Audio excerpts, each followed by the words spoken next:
Hello, Bacho. Let's see this question. The question says, which system can reduce the possibility of tension and conflict among different group of society? So the answer is democratic system can reduce the possibility of tension and conflict among different group of society. Question में आपसे पूछा गया कि ऐसा कौन सा system है जो सोसाइटी में अलग अलग तरीके के अगर conflict या जो भी टेंशन हैं जो चल रहे हैं तो उनको कम कर सकता है। तो हमने बोला डेमोक्रेटिक सिस्टम जो है वो कन्फ्लिक्ट्स या टेंशन्स को जो एक सोसाइटी में होते हैं उसको कम कर सकता है। देखो, अब एक सोसाइटी का अगर हम एग्जाम्पल लें तो एक सोसाइटी में बहुत सारे तरीके के कन्फ्लिक्ट हो सकते हैं। अब जैसे हम एक बेसिक सा एग्जांपल लें, एक सोसाइटी में एजुकेशन को लेके कॉन्फ्लिक्ट हो सकता है कि जैसे आपने बोला पर्टिकुलर कोई पर्सन है जिसको आप एजुकेशन नहीं लेने दे रहे हो, ठीक है? तो डेमोक्रेसी में जैसे इंडिया की बात करें, हमने राइट टू एजुकेशन गारंटी किया है फंडामेंटल राइट के अंदर।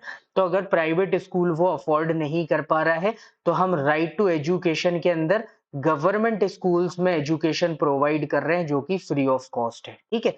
ऐसे ही अगर हम बात करें सोशल वेलबींग की बात आ जाती है कि स्टैंडर्ड ऑफ लिविंग की बात आ जाती है। कोई पॉवर्टी में है, यहाँ पे गरीबी में है, तो उसके पास प्रॉपर खाने को नहीं है, रहने को नहीं है, तो गवर्नमेंट इंश्योर करती है कि उसको यहाँ पे फूड, लिविंग, वाटर, ये जितनी भी फैसिलिटीज हैं वो अवेलेबल हों, ठीक है? अब यही मेजर चीजें हैं जिनकी वजह से लोगों के बीच में कन्फ्लिक्ट होता है। किसी एक व्यक्ति के पास जॉब है, दूसरे के पास नहीं है, तो उन दोनों के बीच में हो सकता है जॉब को लेके झगड़ा हो जाए, ठीक है? अब या फिर अगर हम बात करें अपॉर्चुनिटीज को लेके झगड़ा हो सकता है कि आपने जॉब के लिए वैकेंसी निकाली, एक बोल रहा है कि हमने उतनी पढ़ाई नहीं कर पाई है क्योंकि हमें वैसा माहौल नहीं मिला है, हमें वैसी स्कूलिंग नहीं मिली है, तो आपने रिजर्वेशन सिस्टम ला दिया, ठीक है?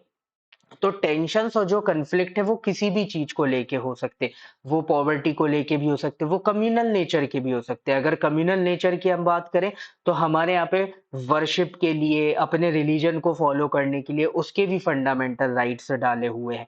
अब वो क्राइम को लेके भी टेंशन हो सकती है कि एक साइड कोई क्राइम कर रहा है तो हमारे यहाँ पे पुलिस सिस्टम भी है, आर्मी भी है, ठीक है? पूरा हमने एक एडमिनिस्ट्रेशन बनाया हुआ है।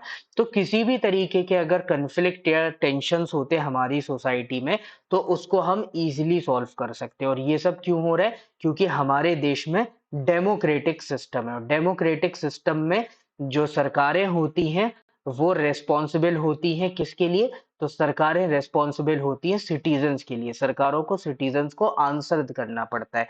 तो सिटीजन्स के बीच में कन्फ्लिक्ट ना हो पाए, ये इंश्योर करना भी सरकारों का काम है डेमोक्रेटिक सिस्टम में। So democratic system can reduce the possibility of tension and conflict among different group of society.